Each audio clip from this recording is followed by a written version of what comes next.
Foi quando Daniel se encontrava preso na Babilônia que ele e o rei começaram a ter sonhos perturbadores e visões. Deus estaria fornecendo aos dois uma visão do futuro. O segundo capítulo do livro de Daniel registra um sonho particularmente perturbador de Nabucodonosor. Daniel o descreve. Daniel 2, 32 e 35. Tu, ó reis, estava vendo, e eis que aqui uma grande estátua, esta que era imensa e de extraordinário esplendor, estava em pé diante de ti, e a sua aparência era terrível. A cabeça era de fino ouro, o peito e os braços de prata, o ventre e os quadris de bronze. As pernas de ferro, os pés em parte de ferro, em parte de barro. Quando estavas olhando, uma pedra foi cortada sem auxílio de mãos, feriu a estátua nos pés de barro e ferro e os esmiuçou. Então foi juntamente esmiuçado o ferro, o barro, o bronze, a prata e o ouro, os quais se fizeram como a palha das eiras no estio, e o vento os levou. E deles não se viram mais vestígios, mas a pedra que feriu a estátua se tornou uma grande montanha que encheu toda a terra. Então, de 168 a.C. a 476 depois de Cristo, a monarquia de ferro reinou suprema. Agora, havia duas pernas de ferro, e isso é interessante. Roma foi dividida em duas metades, o Império do Ocidente e o Império do Oriente. E o imperador, por muitos anos depois de Constantino, governava do Oriente, o Império Bizantino. Ele governava todo o reino. Mas Roma Ocidental seguiu um outro caminho. Uma história muito interessante que nós temos. Assim como viste, diz Daniel 2,41, que os pés e os dedos eram parte de argila queimada e parte de ferro, então há elementos de Roma nos pés e nos dedos, sim ou não? Claro que sim, há esses elementos. Então este será um reino dividido. Será que o mundo está tentando restaurar o Sacro Império Romano? Sim ou não? É isso que significa a unificação da Europa. Você já pensou sobre isto? Trata-se de um reino dividido. Daniel 2,42 diz: assim como os dedos eram parte de ferro e parte de argila, então este reino será parcialmente forte e parcialmente fraco. Será que a história provou que as nações da Europa eram às vezes fortes, mas às vezes eram fracas, e às vezes um reinava e às vezes outro reinava? Será que a Alemanha já não foi poderosa um dia e a França e a Inglaterra também? Sim ou não? Será que os dinamarqueses não governaram por um pouco? Será que o Império Austríaco não entrou no palco como um grande reino? Na volta de Jesus, os dois pés não vão ter 7 dedos. Os dois pés terão 10 dedos. Então, queridos, nós não podemos ficar parados em 476 dizendo esses 10 representam as tribos que surgiram e formaram as nações da Europa, mas elas 3 deixaram de existir, só existem 7.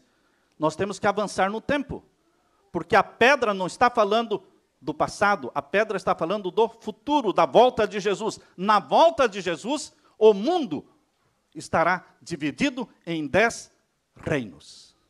10 grandes nações, conhecidas como 10 supernações, 10 blocos econômicos mundiais. Assim estará a nossa terra. Hoje existem mais de 207... Alguém cuida dele, por favor? Hoje a terra está dividida em mais de 207 países no mundo. Os países reconhecidos pela ONU hoje são 195. Mas, queridos, quando Jesus voltar, não estaremos mais falando de 207 ou de 195. Quando Jesus voltar, nós estaremos falando de 10. 10 grandes nações. A pedra vai atingir a estátua nos pés, onde tem 10 dedos. O que isto está falando para você? O que significa isso para você?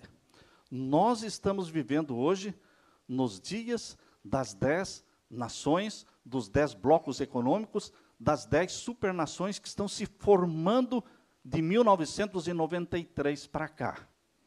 No governo Clinton, foi votado pelo Congresso americano que Estados Unidos, Canadá e México formariam um bloco econômico só, chamado de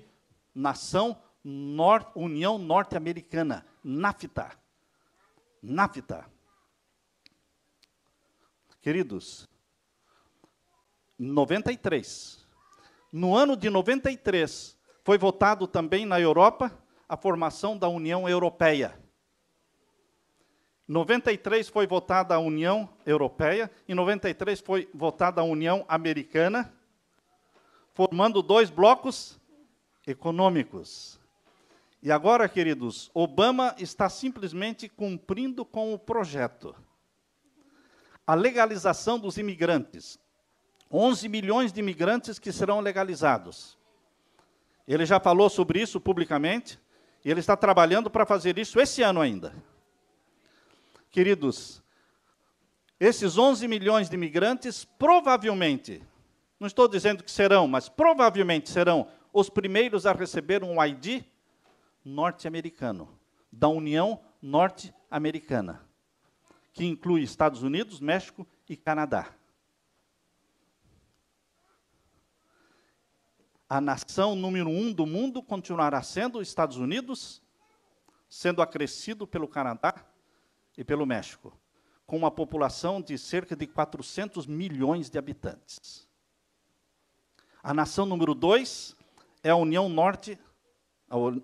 Europeia, votada em 1993 e que hoje já existe. Você viaja pela Europa ali, entrando num país, entrando no outro, saindo, sem precisar de visto, sem precisar de nada, porque é como se fosse um só país, viajando por todos aqueles. Existe um banco central hoje para a Europa, a União Europeia. Esse é o bloco número 2. O bloco número 3 é o Japão. Por si só, é uma supernação. Por si só. O bloco número 4 é a África do Sul, com a Austrália e a Nova Zelândia. Esse forma o bloco número 4. O bloco número 5 será o leste europeu com a Rússia. O antigo bloco soviético vai formar o bloco número 5. A supernação número 5. E Putin, presidente da Rússia, já falou sobre isso. De novamente formar este grupo, não é, formar um bloco econômico. O bloco número 6 já foi votado também e já foi formado em 2008, quando o presidente Lula assinou lá em Brasília a formação do bloco número 6, chamado Unasul. O bloco número 7 está em formação nestes últimos 8 meses, irmãos. Neste último ano, está em formação visível, palpável, a supernação número 7, que é a mais difícil de se formar. Nenhuma outra supernação é mais difícil de se formar do que a número 7. Por quê? Pega os países islâmicos com ditadores que estão no governo há 30 anos, 20 anos, 25 anos, onde igreja e Estado são unidos, onde é proibido pregar o evangelho. Alguns deles não têm banco central. Então, queridos, no último ano agora, nós estamos assistindo, até o presente momento, esta revolução e esta guerra que está acontecendo no norte da África e no Oriente Médio. Atualmente continua a revolução no Egito, já passou pela Líbia, Tunísia, e já está atualmente na Síria.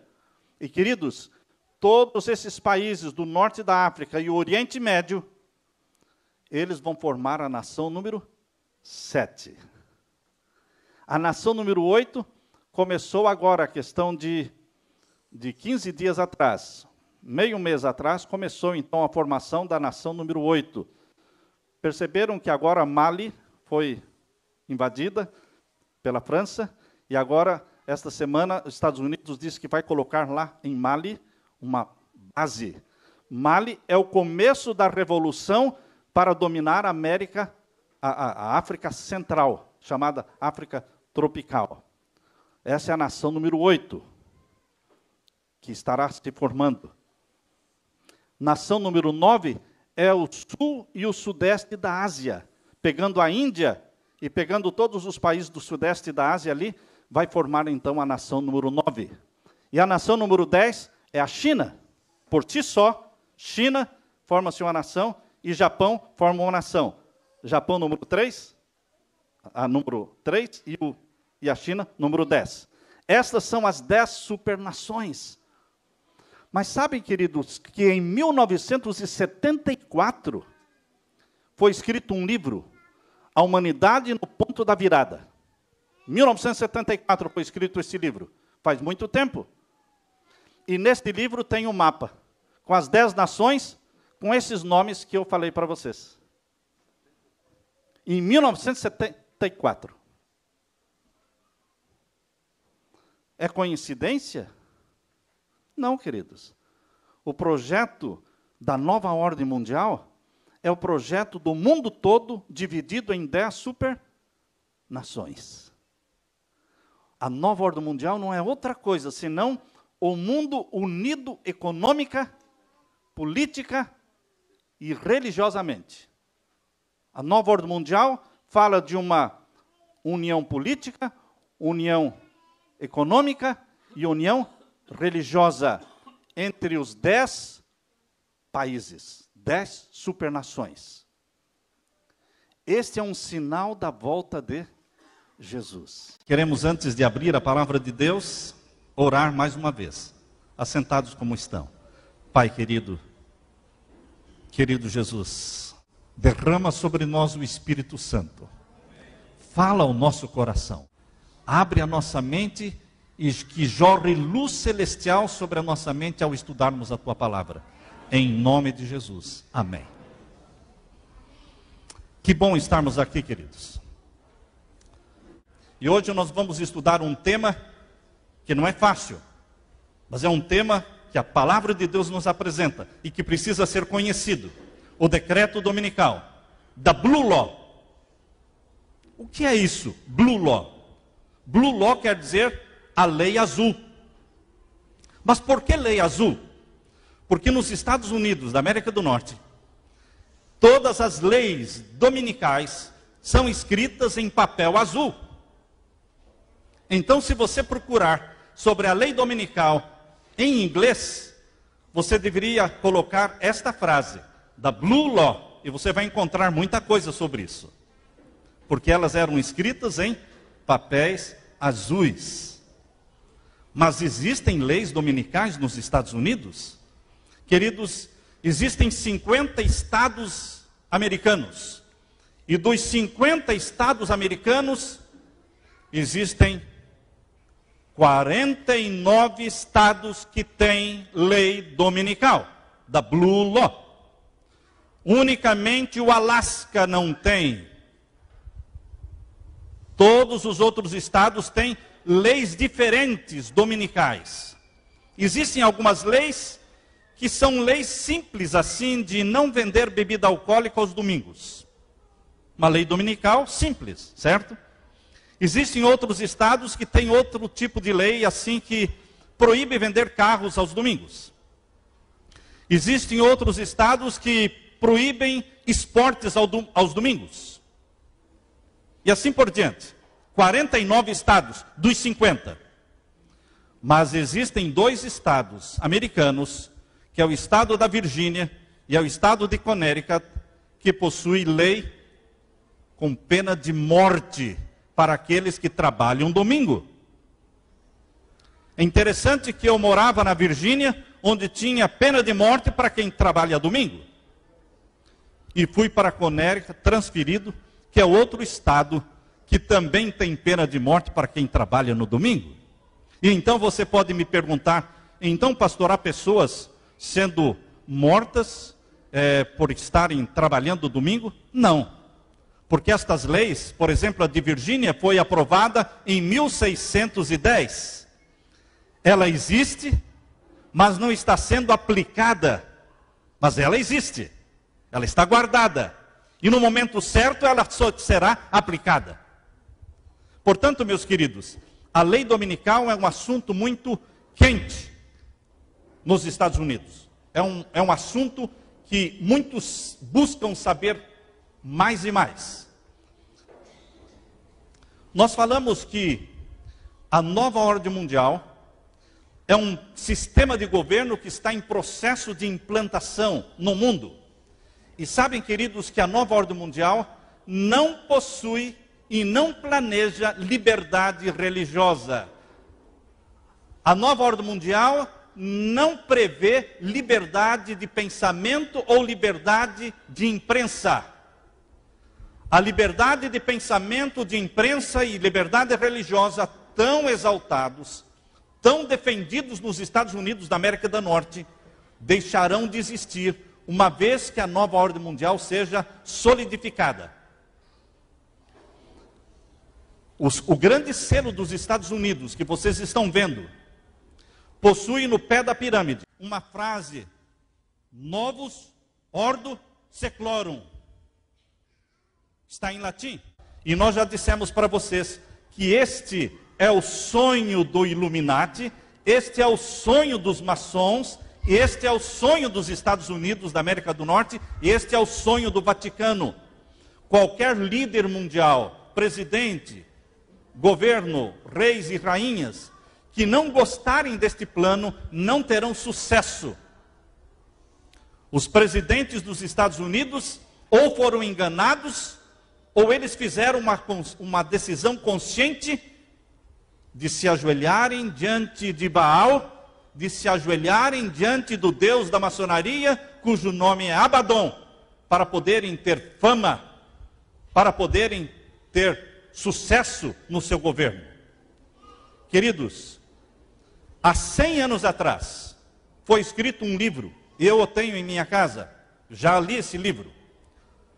O título é Os Protocolos dos Sábios de Sião. Não sei quantos aqui já leram esse livro. Se você não leu, vale a pena ler. Você pode encontrar no sebo, porque são livros, este é um livro esgotado.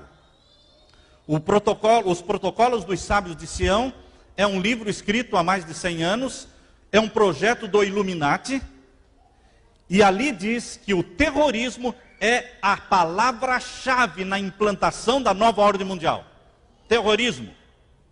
Mas como? Como terrorismo? Então, o Illuminati que planeja a nova ordem mundial também planeja o terrorismo? Sim, é isso mesmo que eu estou falando. O terrorismo não pode ser responsabilizado como algo dos árabes, ou dos muçulmanos, ou dos maometanos. O terrorismo é uma estratégia usada pelo Illuminati para enfraquecer a estrutura mundial, para enfraquecer os governos mundiais, para enfraquecer a economia, para enfraquecer a velha ordem mundial, para poder preparar o mundo para a nova ordem mundial. Eles usam o terrorismo, porque em face do terrorismo as pessoas cedem.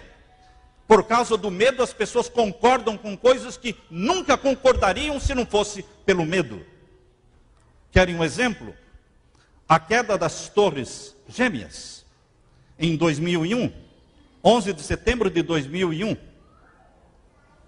Isso foi apresentado diante do mundo como sendo uma façanha de Bin Laden.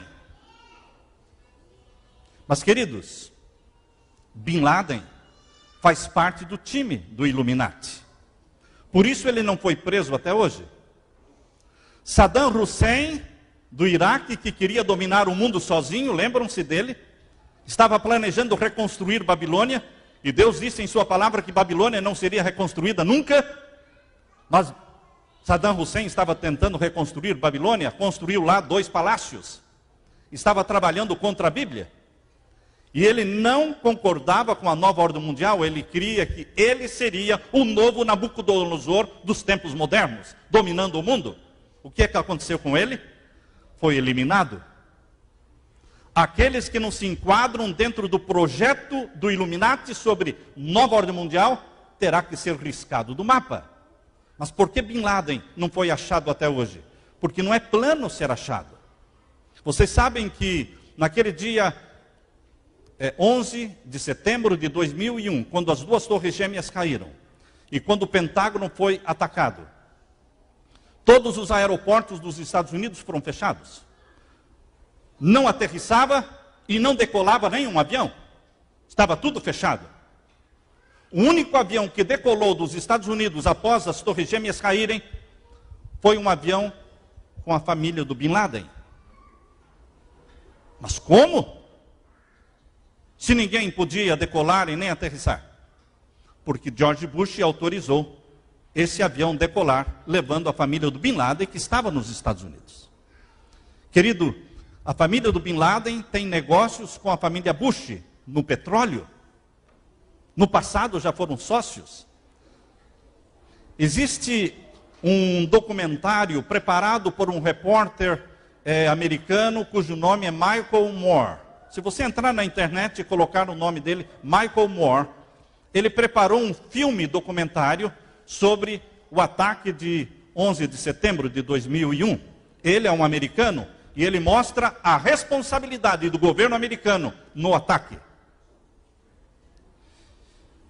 O líder muçulmano em Nova York, Imam Ali, a questão de 10 dias atrás, numa entrevista, ele abriu o jogo dizendo: o governo e o povo nos acusa pelos ataques às Torres Gêmeas, mas este foi um ataque programado pelo governo americano. Queridos, há 100 anos foi escrito um livro com o título Os Protocolos dos Sábios de Sião. E ali diz que terrorismo é a palavra-chave no Illuminati para destruir a velha ordem mundial e implantar a nova ordem mundial. O tripé da nova ordem, queridos, ele está alicerçado em cima de um governo mundial, em cima de uma economia mundial e em cima de uma religião mundial. O governo mundial está em processo de implantação. Nós sabemos que existe a ONU, Organização das Nações Unidas, criada lá em 1948. A Organização das Nações Unidas é um governo mundial. Foi o primeiro passo bem sucedido na implantação da nova ordem mundial, foi a ONU. Quando eles tentaram implantar a ONU com outro nome, o nome de Liga das Nações, isso foi em 1917, por ocasião da Primeira Guerra Mundial, eles não conseguiram, não tiveram sucesso na implantação do governo mundial naquela ocasião, com o nome de Liga das Nações, porque os Estados Unidos não aderiram à Liga das Nações. 63 países se uniram, mas os Estados Unidos não entraram na Liga das Nações. Então fracassou o plano do governo mundial. Mas após a Segunda Guerra Mundial, foi implantada a nova Liga das Nações, com outro nome. Organização das Nações Unidas, ONU. E agora os Estados Unidos apoiou. Este foi o primeiro passo com sucesso em direção à nova ordem mundial. Por isso, queridos, o governo mundial inclui não somente a ONU, mas inclui também dividir o mundo, que hoje está dividido em 195 países no mundo, oficialmente reconhecidos pela ONU. Esses 195 países serão divididos em 10 supernações. Queridos, o Illuminati escreveu um livro, e o título do livro é The Mankind at the Turning Point. A humanidade no ponto da virada, ou seja, no ponto decisivo. Ou seja, a humanidade na encruzilhada. Esse livro, escrito em 1974, propõe e expõe o plano do Illuminati. Vocês sabem que Satanás não faz nada sem primeiro contar o que ele vai fazer? Quando eu disse isso um dia, a pessoa disse: mas como? A regra vale para os dois lados. Na guerra entre o bem e o mal, esta regra, esta lei, vale para Satanás e vale para Deus. A Bíblia diz, Deus declara: eu não farei coisa alguma sem revelar, primeiramente, os meus segredos aos meus servos, os profetas. O que é que Deus faz sem primeiro revelar? Nada. Então o lado de Jesus, o lado do bem, o lado da luz, nada faça em primeiro revelar o que vai fazer. Esta regra também vale para o lado das trevas, o reino das trevas. Satanás tem que revelar primeiro o que ele vai fazer. Mas como ele revela e as pessoas não acreditam, pensam que é brincadeira, pensam que é uma história que está sendo inventada de teoria da conspiração, e o povo não acredita. Mas, queridos, os protocolos dos sábios de Sião são revelações dos planos de Satanás sobre cigarro, como ele invadiria o mundo com o cigarro, como ele dominaria o mundo através da bebida alcoólica, como ele dominaria o mundo através da imprensa, através dos meios de comunicação. Isto foi publicado em 1900, praticamente, há 100 anos. Agora, este livro que nós estamos mencionando, Mankind at the Turning Point, fala das 10 supernações. Isso não é segredo, queridos. A nação número 1 é hoje e sempre será Estados Unidos da América do Norte, unindo-se ao México e ao Canadá. Esses 3 países, México, Estados Unidos e Canadá, formarão a nação número 1, que dominará o mundo, colocando o mundo aos pés do poder papal. O maior exército do mundo, ele forçará e pressionará todos os governos para que se curvem diante do poder papal. Vocês se lembram que na Idade Média, quando o papado começou a reinar no ano de 538, quando o papado começou a reinar em 538, ele não tinha exército. As 10 tribos que surgiram do Império Romano e que formaram a Europa dividida, as 10 nações da Europa, foram formadas pelas 10 tribos. Elas não eram submissas ao Vaticano, mas converteu-se ao Vaticano, converteu-se ao papado, um rei chamado Rei Clovis, que era rei dos francos, que hoje é a França. E agora Clovis colocou o seu exército à disposição do papado para guerrear suas batalhas e fazer com que todas aquelas 10 tribos se submetessem e se convertessem ao poder papal. E assim que aconteceu. Hoje também existe um outro exército que guerreia as batalhas para o papado. É o exército americano. Soldados americanos que estão morrendo no Afeganistão, morrendo no Iraque, eles estão pensando que estão morrendo como heróis em nome da nação. Não. A nação americana não teria nada a ver com o Afeganistão ou com o Iraque. Mas o Vaticano tem. Isso aconteceu com outras guerras também. Queridos, a nação número 1 será a União Norte-Americana. A nação número 2 é a Europa, a União Europeia. A nação número 3, o Japão. A nação número 4, África do Sul e Austrália. E assim por diante. O Brasil, com toda a América do Sul, forma a nação número 6. Aí temos as 10 supernações.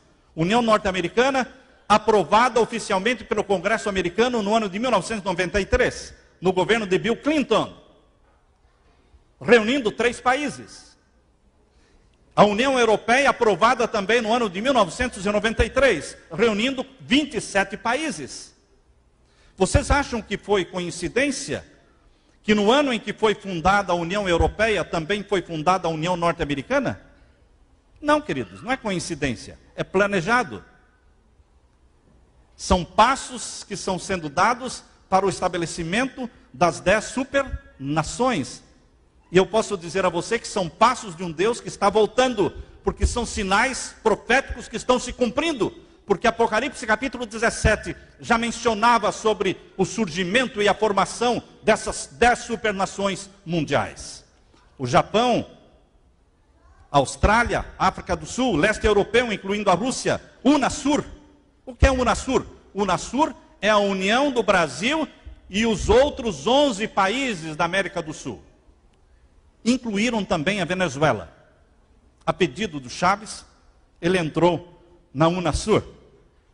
São 12 países formando Quando foi assinado? Em 2008 foi assinado o tratado para a formação da Unasur, foi assinado pertinho de vocês aqui em Brasília, no ano de 2008. Já é uma realidade. O norte da África é a nação, supernação número 7, a África tropical, a número 8, sul e sudeste da Ásia, número 9, e a 10ª nação é a China, que sozinha ela é uma supernação. Vocês leem na palavra de Deus uma profecia intrigante em Apocalipse capítulo 17, o verso 12. O que diz essa profecia? Escrita pelo profeta João. Vamos ler. E os 10 chifres que viste são 10 reis. 10 reis que ainda não receberam o reino. Os 10 chifres são 10 reinos, ou 10 reis, que ainda não receberam o reino. Por que não receberam o reino? Porque esses reinos ainda não existiam. Esses reinos estão em formação. Por isso esses reis ainda não têm o reino. Por isso diz a Bíblia, mas receberão poder como reis. Eles têm poder como reis, mas ainda não têm o reino, porque o reino está sendo formado. Vão ser 10 reinos, 10 supernações. E quando essas 10 supernações estiverem formadas, esses 10 líderes mundiais vão reinar juntamente com quem? Com a besta. Por quanto tempo? Rápido. Por um curto espaço de tempo, que a Bíblia diz por 1 hora. É porque vai ser um reinado muito curto. Queridos, a nova ordem mundial fala sobre 10 supernações dominadas por um poder religioso chamado papado, dominado por um poder militar e civil chamado Estados Unidos da América do Norte, e esses 2 parceiros dominando o mundo, tendo todos os outros países submissos a eles. Quando você estuda a profecia de Daniel, e você vê a estátua de Nabucodonosor que ele viu em sonho, a cabeça de ouro, peito e braços de prata, o quadril de bronze, e as pernas em parte de ferro, e os pés em parte de ferro e parte de barro. Naquele sonho que Deus deu a Nabucodonosor, quando ele estava vendo aquela grande estátua, surgiu uma pedra. E a Bíblia diz que a pedra atingiu que parte da estátua? Os pés da estátua. Os pés da estátua serão atingidos agora na volta de Jesus Cristo, porque a pedra que é lançada sem mão é Jesus Cristo, voltando em glória e majestade. Ele é a pedra, ele é a rocha dos séculos. Aquele que cai sobre esta pedra se salva, mas aquele em que a pedra cai sobre ele, ele é destruído. Deus quer que eu caia sobre esta pedra e seja convertido a Jesus. Se eu não caio sobre a pedra, ela cairá sobre mim e me destruirá. E esta pedra, quando descer do céu, vai atingir os dedos da estátua. Os 10 dedos da estátua também representam os 10 reis que ainda não têm reino. Lá de Apocalipse capítulo 17. Nós estamos vivendo nos dias em que poderemos presenciar, a nossa geração presenciar, a descida desta pedra para estabelecer o reino da glória do nosso Senhor Jesus, que não será jamais destruído, porque será o reino dos santos de Deus, os santos do Altíssimo. Agora, queridos, a economia mundial é o segundo tripé da nova ordem mundial. É a economia. Como ela vai ser estabelecida? O que eu quero dizer para vocês é que ela não vai ser estabelecida. Ela já foi estabelecida. Deste tripé, governo mundial, economia mundial e religião mundial, só falta ser consolidado o primeiro, o governo mundial. Porque as 10 nações estão em formação. Mas a economia mundial já foi estabelecida. E a religião mundial já foi estabelecida. Se você não percebeu, você vai perceber agora. A economia mundial foi decidida no ano passado, no dia 10 de julho de 2009, no grupo do G8, lá na Itália. Onde foi a reunião do grupo? Na Itália, bem próximo Vaticano. Interessante, queridos, que o G8 se reuniu para decidir as economias do mundo na Itália. Mas, no dia 8 de julho, 2 dias antes da reunião do G8, 2 dias antes, o Papa Bento XVI assinou uma encíclica conhecida como A Caridade na Verdade. E nesta encíclica, o Papa Bento XVI, ele defende a ideia de ter uma economia mundial regida, regulamentada por uma autoridade mundial financeira e moral. Obviamente, uma autoridade moral que regule a economia mundial não poderia ser outra pessoa senão o líder moral reconhecido pelo mundo. Por que, queridos, esta encíclica foi assinada somente 2 dias antes do G8? Logo que terminou a reunião do G8, no dia 10 de julho, Barack Obama, presidente dos Estados Unidos, tinha uma audiência marcada com o Papa Bento XVI.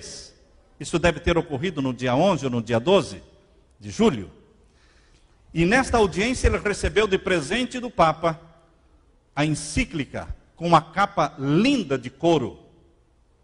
Entregou-a para Barack Obama, dizendo: este é o projeto, siga-o. E Barack Obama levou essa encíclica para casa. E ele está seguindo à risca esta encíclica. Por quê? Porque no dia 24 e 25 do mesmo ano, em setembro, 24 e 25 de setembro de 2009, houve a reunião do G20. E nesta reunião do G20, eles confirmaram o que o G8 tinha votado. Porque o G8 são os 8 mais ricos do mundo. O G20 inclui também Brasil, China e outros países em desenvolvimento.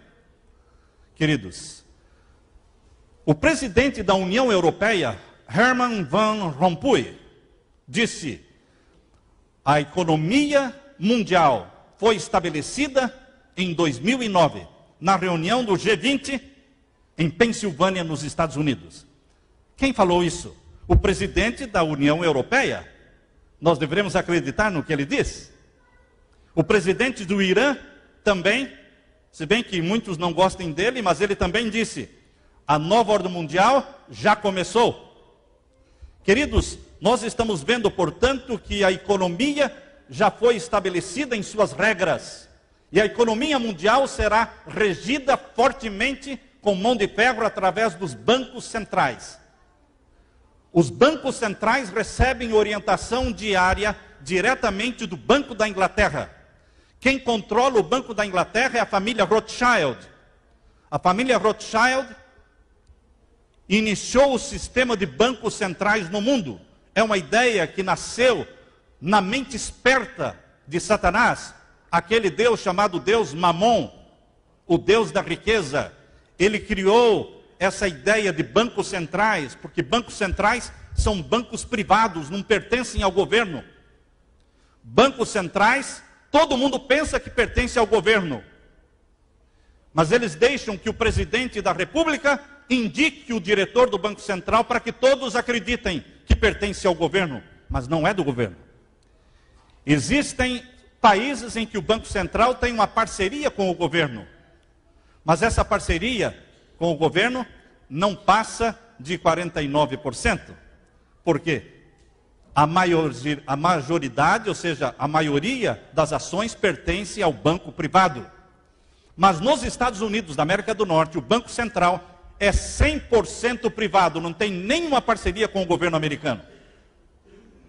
E é esse governo que está recebendo trilhões e trilhões e trilhões de dólares do Banco Federal, Federal Reserve Bank. E o povo americano está só recebendo o dinheiro e se beneficiando. E eles ainda não pararam para pensar de onde vem esse dinheiro. Se o Federal Reserve Bank é um banco privado e está imprimindo trilhões e trilhões de dólares, emprestando para a mais rica nação do mundo, se essa mais rica nação do mundo deve 13 trilhões de dólares ao Banco Federal dos Estados Unidos, ao Banco Central, Quem é o dono deste Banco Federal? Quem é o dono deste Banco Central americano? A quem a nação mais rica do mundo deve 13 trilhões de dólares. Uma dívida impagável. Para vocês terem uma ideia, queridos, a dívida do Brasil é de 1 trilhão. Mas a dívida do governo americano é de 13 trilhões. Se você quiser confirmar isso, entre na internet. E procure pelo débito nacional do Tesouro Americano. Alguém possui o ouro e a autoridade sobre o Banco Central Americano. Ele é controlado pelo Banco da Inglaterra. E quem controla o Banco da Inglaterra? A família Rothschild. Mas pastor, quem são os Rothschilds? Se você entrar na enciclopédia judaica, porque a família Rothschild é uma família judaica, judia. E vocês vão encontrar na enciclopédia judaica, procurando pela palavra Rothschild, vocês encontram. Rothschild são os guardiões do tesouro do Vaticano. Como é que é? Os Rothschilds são os guardiões do tesouro do Vaticano. Quem tem o controle sobre os Rothschilds? Vaticano. Quem tem o controle sobre o Banco Central Americano? Os Rothschilds. Mas, queridos, a economia mundial, que faz parte da nova ordem mundial, já foi implantada. Só 5 países não têm Banco Central. O Irã, mas vai ter. Como? Guerra, ou morte do presidente, ou suborno, alguma coisa eles fazem para conseguir implantar um banco central. Vocês já tiveram a curiosidade para descobrir por que a Casa da Moeda parou de imprimir o dinheiro brasileiro? E por que foi criado um banco central no Brasil no ano de 1964? Vocês já tiveram a curiosidade para saber por que Jânio Quadros renunciou? Jânio Quadros renunciou dizendo: eu estou sendo pressionado por forças ocultas. Ele renunciou à presidência. Poucos meses depois que ele renunciou à presidência, em 1964, foi implantado o Banco Central do Brasil. Quem controla o Banco Central do Brasil? Os mesmos que controlam o Banco Central americano, Banco Central da Inglaterra, Banco Central da França, Banco Central da Rússia. A família do czar, na Rússia, não queria um banco central. Mataram todos os membros da família do czar. E todo o ouro do czar foi parar. Parte no Banco da Inglaterra, outra parte no Banco da França. E eles implantaram o Banco Central na Rússia. Queridos, Banco Central, somente 5 países não têm. Para que vocês entendam mais um pouco, Afeganistão e Iraque também não possuíam Banco Central. Até 2004. Mas em 2004, na guerra do Afeganistão e do Iraque, o Banco Central foi estabelecido. Hoje são só 5 países: o Irã, Coreia do Norte, Líbia, Sudão e Cuba. Agora sobre a religião mundial, queridos. A nova ordem mundial é um tripé, certo? Governo mundial, economia mundial e religião mundial. O que falar da religião mundial? Existe uma palavra muito conhecida, ecumenismo religioso. O ecumenismo religioso é a união de todas as igrejas do mundo. Não somente de todas as igrejas, mas todas as religiões do mundo. Porque todas as igrejas cristãs vão se unir e todas as religiões não cristãs também vão se unir.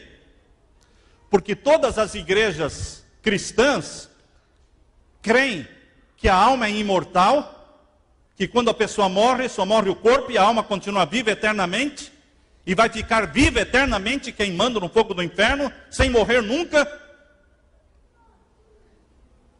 Isso é o que Satanás quer que as pessoas acreditem? Num Deus ruim deste jeito? Todas as religiões do mundo acreditam nisso, e as igrejas cristãs também. E todas as igrejas cristãs santificam o domingo, e as religiões do mundo também concordarão com a santificação do domingo. Por isso, queridos, o ecumenismo religioso significa que cada igreja continua com o seu nome característico, não muda de nome, mas vão pertencer e vão formar só uma igreja que crê em pontos de doutrinas que lhes são comuns. Isto já aconteceu. O ecumenismo não vai acontecer. No ano de 1994, evangélicos e católicos assinaram um documento. O título do documento é este: Evangélicos e Católicos juntos. Juntos na evangelização do mundo. Agora, no ano de 2006, assinaram um outro documento. Houve um retiro espiritual. Esse retiro espiritual foi realizado no estado da Geórgia, nos Estados Unidos, na cidade de Atlanta. Ali existe um retiro jesuíta. E lá para o retiro jesuíta foram dezenas de líderes evangélicos, dezenas de líderes protestantes e católicos ortodoxos foram para este retiro. E lá eles assinaram esse documento cujo nome é Christian Church Together. Ou seja, igrejas cristãs juntas, unidas. São 34 diferentes denominações. Luterana, anglicana, Assembleia de Deus, presbiteriana, metodista, batista. São 34 diferentes denominações formando o quê? Uma só igreja com mais de 100 milhões de membros. Os Estados Unidos hoje têm uma igreja com mais de 100 milhões de membros, porque 70 milhões são os católicos e 30 milhões são as outras 33 igrejas que se uniram assinando este contrato, este acordo, Christian Church Together. Queridos, louvado seja o Senhor, a Igreja Adventista não assinou esse tratado. Louvado seja o Senhor que a Igreja Adventista não assinou também o tratado de 1994. Louvado seja o Senhor que existe um povo na terra que adora a Deus, o Criador dos céus e da terra, e que obedece mandamentos de Deus e não mandamentos de homens. Homens e mulheres que amam a Jesus e mesmo com o risco da vida, não desobedecerão a Deus. Não se curvarão diante deste poder humano que se levanta contra Deus, que se chama Anticristo. A igreja que vocês estão vendo aí é chamada de a Catedral de Cristal. É simplesmente uma coisa do outro mundo. É simplesmente uma igreja espetacular. Quem for à Califórnia poderá assistir um culto no domingo. Eles têm um culto feito aos domingos de manhã nesta igreja e televisionado para o país todo. É algo espetacular, o coral, as cores, toda ela é de cristal. Quem fundou essa igreja foi o pastor muito famoso nos Estados Unidos, Robert Schuller. Robert Schuller, ele é um dos principais líderes evangélicos dos Estados Unidos. Ele foi o sponsor de Billy Graham. Billy Graham tem o maior respeito por Schuller, porque ele foi quem introduziu e ajudou a promover Billy Graham, que se tornou o maior evangelista do mundo. Mas Schuller, ele é maçom. Ele adora o Deus chamado Abaddon, chamado anjo do abismo, o dragão, chamado Baphomet, chamado Deus de chifres. Ele adora o obelisco que existe na frente do Capitólio. Ele adora o obelisco que existe na frente da Basílica de São Pedro, na Praça de São Pedro, no Vaticano. Queridos, os principais líderes evangélicos e protestantes dos Estados Unidos são maçons, os principais. Logo as pessoas percebem que não dá para ser famoso neste mundo sem dobrar os joelhos diante de Baal. Se você quer ser famoso e rico e poderoso neste mundo, dobre os joelhos diante de Baal. Dobre os joelhos diante de Abaddon. Eu tenho um parente que recebeu uma carta dos maçons convidando para pertencer à maçonaria, e ele é adventista, e ele não aceitou o convite, mas ele me deu a carta para ler. E na carta dizia assim: nós estamos convidando você para a nossa irmandade. Se chamam de irmãos, para a nossa irmandade. E nós oferecemos para você 3 coisas: dinheiro, e eles têm para dar; amor, e eles têm para dar; e fama, sucesso. Queridos, eles não oferecem vida eterna. Satanás não tem vida eterna para dar. Eles não oferecem paz, porque o próprio Satanás é irrequieto e não tem paz. São como as ondas do mar, que não para. Ele não para um segundo. Ele está correndo, tentando aqui, matando ali. Ele está planejando o mal o tempo todo. Ele não tem paz para dar. Ele não tem perdão para dar. Porque ele não tem perdão para ele, não tem perdão para os outros. Ele não tem paz para ele, não tem paz para os outros. Mas ele pode dar dinheiro para você.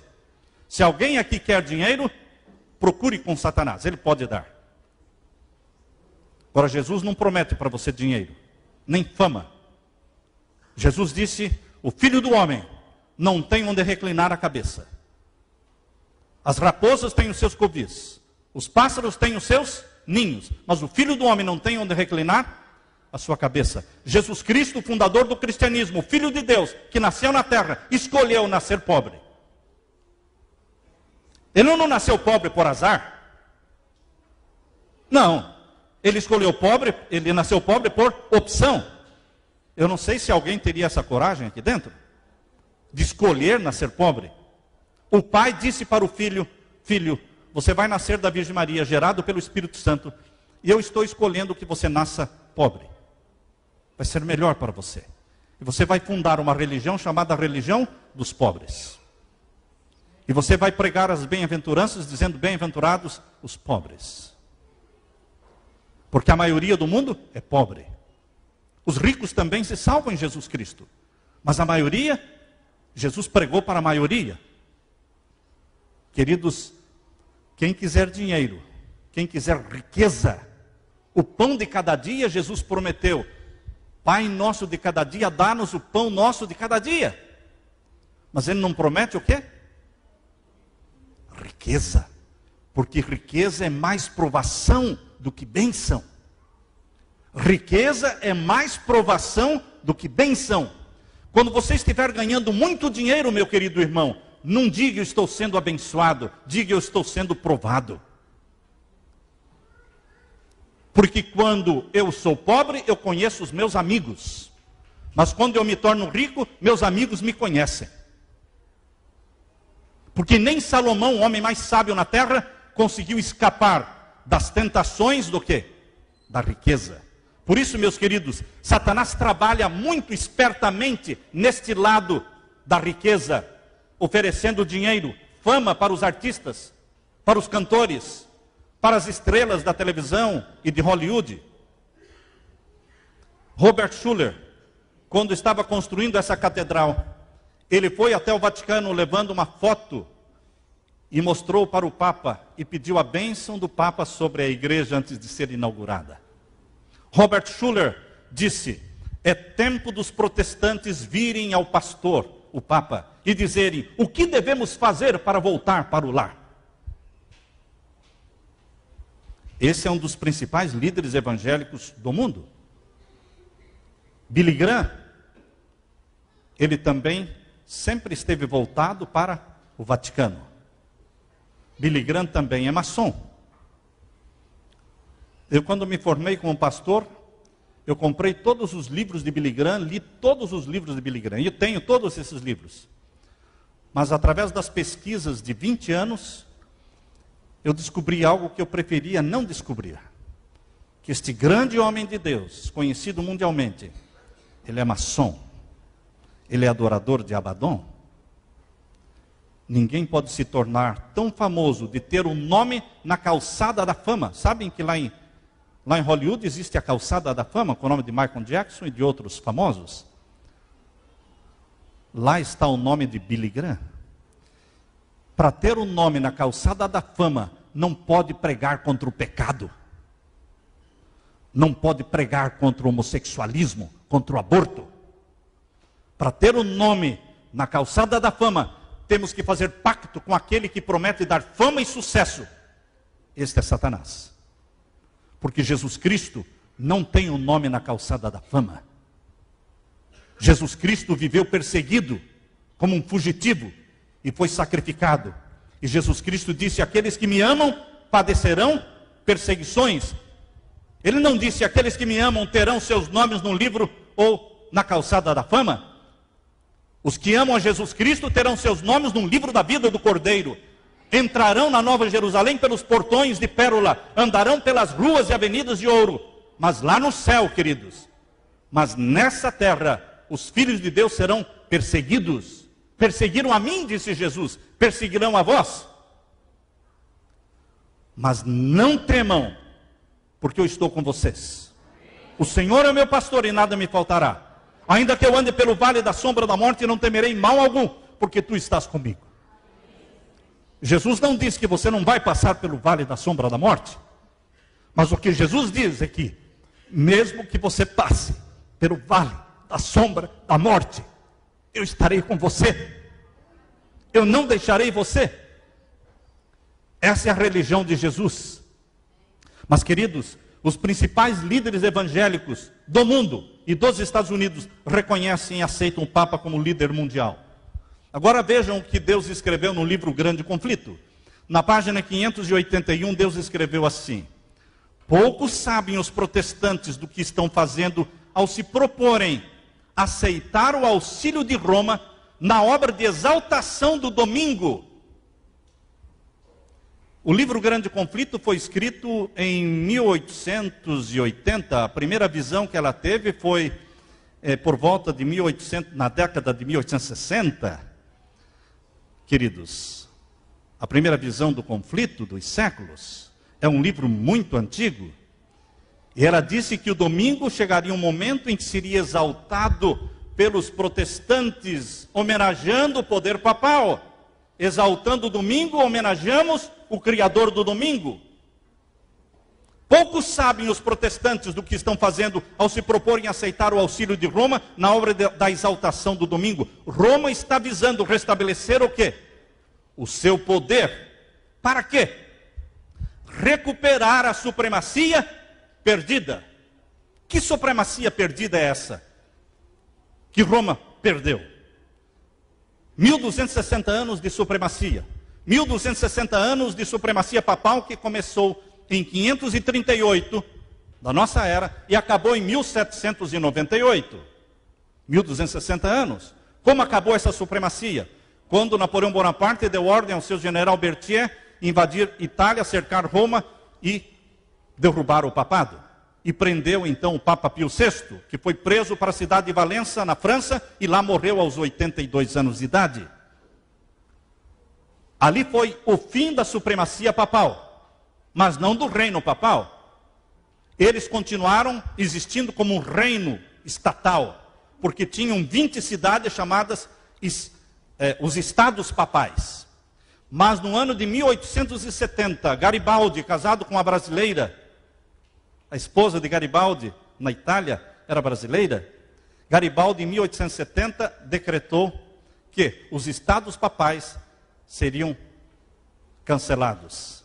E deixaria de existir o reinado papal, o Vaticano como estado. 1870. Queridos, o golpe, a ferida mortal contra o papado aconteceu em duas fases.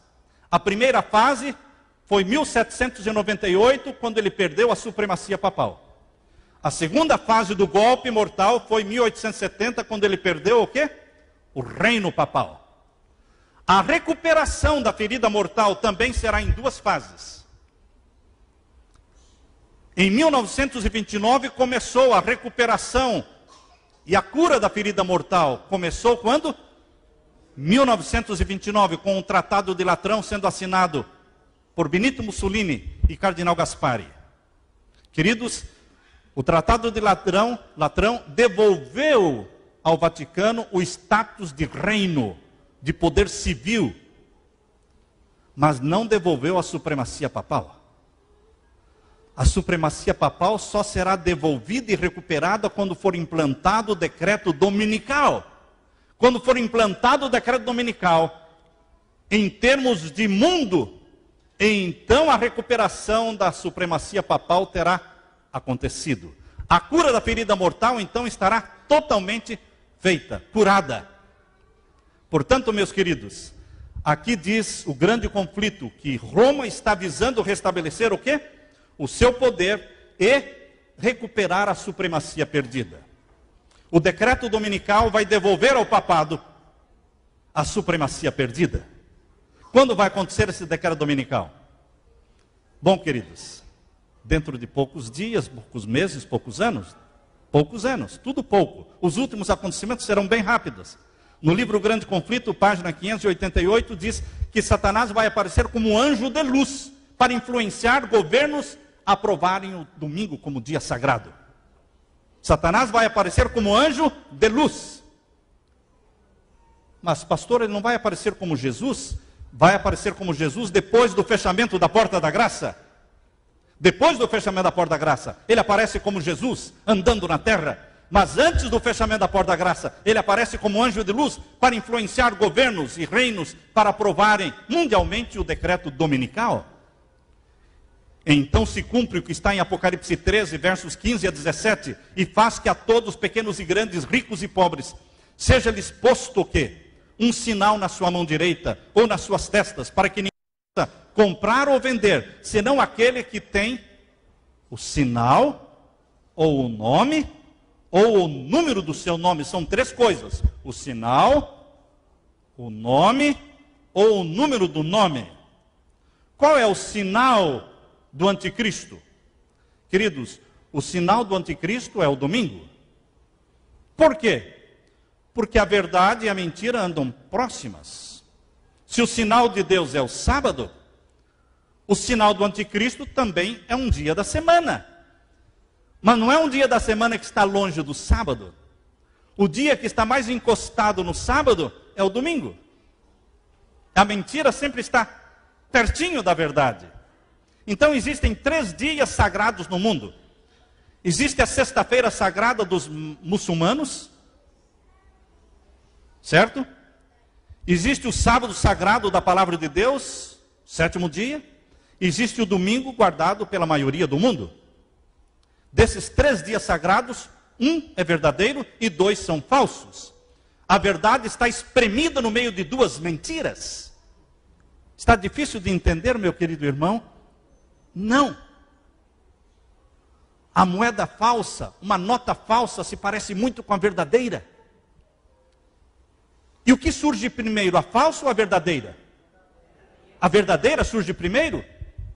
Qual foi o primeiro dia sagrado estabelecido na criação, na semana da criação? Gênesis capítulo 2, verso 1 a 3. Na primeira página da Bíblia, Deus sabe que o ser humano não gostaria muito de ler. Principalmente os brasileiros não seriam muito amigos da leitura. Então Deus disse: eu vou colocar o meu selo, o meu sinal na primeira página. Porque eu sei que muitos vão iniciar a leitura da Bíblia 1000 vezes, nunca vão terminar. Mas pelo menos a primeira página eles vão ler. Então Deus colocou o selo do Deus vivo na primeira página. Você não leu mais nada, mas ele já sabe que o sábado é o dia do Senhor. Porque lá na primeira página diz: Deus acabou na volta de Jesus. Esses 10 reinos estão em formação. Reino número 1, Estados Unidos, América do Norte, México e Canadá. Reino número 2, a União Norte-Europeia. Número 3, Japão. Número 4, África do Sul e Austrália. Número 5, o Bloco Soviético. Número 6, Bloco Latino. Número 7, Bloco Islâmico, Norte da África, Oriente Médio. Bloco Islâmico. Número 8, Centro da África. Número 9, Ásia e Sudeste da Ásia. E número 10, China. Esses são os 10 blocos que estão se formando. Escrevam isto e acompanhem as notícias. E vejam se não vai acontecer isso tudo. Está acontecendo diante dos nossos olhos. A nova ordem mundial é um mundo dividido em 10 reinos, liderados pelo Papa. Por isso, queridos irmãos, isso vai acontecer no 8º poder.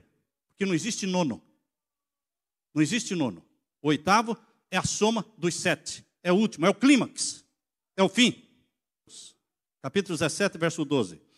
E os 10 chifres que viste são 10 reis, que ainda não receberam reino, mas receberão poder como reis. Agora são reinos. Agora sim a profecia está dizendo que existem 10 reinos no tempo do fim, representados pelos 10 chifres. Esses 10 reinos serão liderados por 10 reis, e eles vão colocar o mundo todo aos pés de quem? Do poder papal. Veja o verso 13. Verso 13, irmãos. Estes, os 10 reis, têm o mesmo intento e entregarão seu poder e autoridade a quem? À besta. Qual é a besta que vai dominar sobre a terra durante agora o tempo final? O poder papal.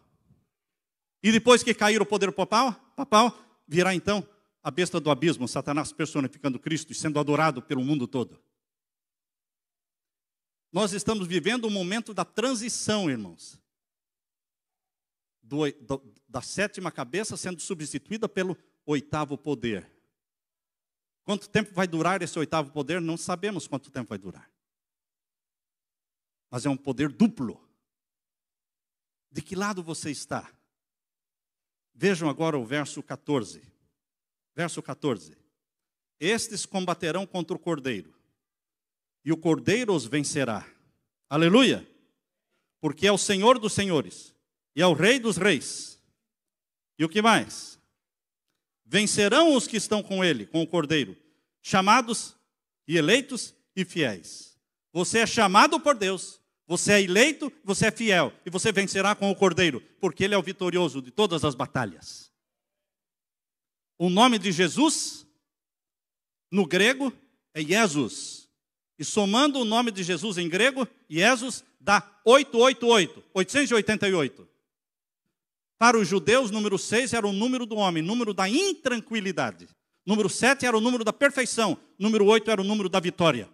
Por isso o nome de Jesus quer dizer 888, eterna vitória. Quando vai ocorrer a eterna vitória de Jesus? No 8º milênio.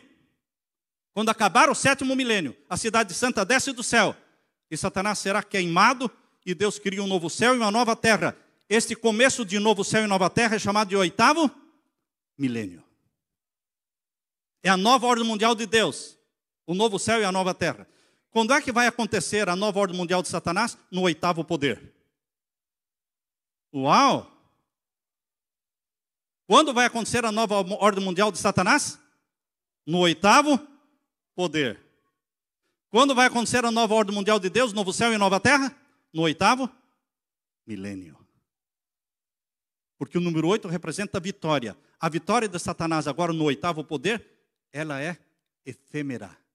Ela é transitória. A nova ordem mundial parece que vai durar muito, mas vai durar muito pouco. 42 meses é o tempo que vai durar a nova ordem mundial. E vai acabar. E Satanás vai aparecer personificando Jesus. Primeiro vem um decreto dominical. No tempo desse 8º poder. Depois vem um decreto de morte. Mas os filhos de Deus não morrerão. O Cordeiro vencerá. E vencerão aqueles que estão com o Cordeiro. Os chamados, os eleitos e os fiéis. Ora vem, Senhor Jesus. Amém? Amém. Louvado seja Deus. Louvado seja o nome de Deus. Aleluia, irmãos.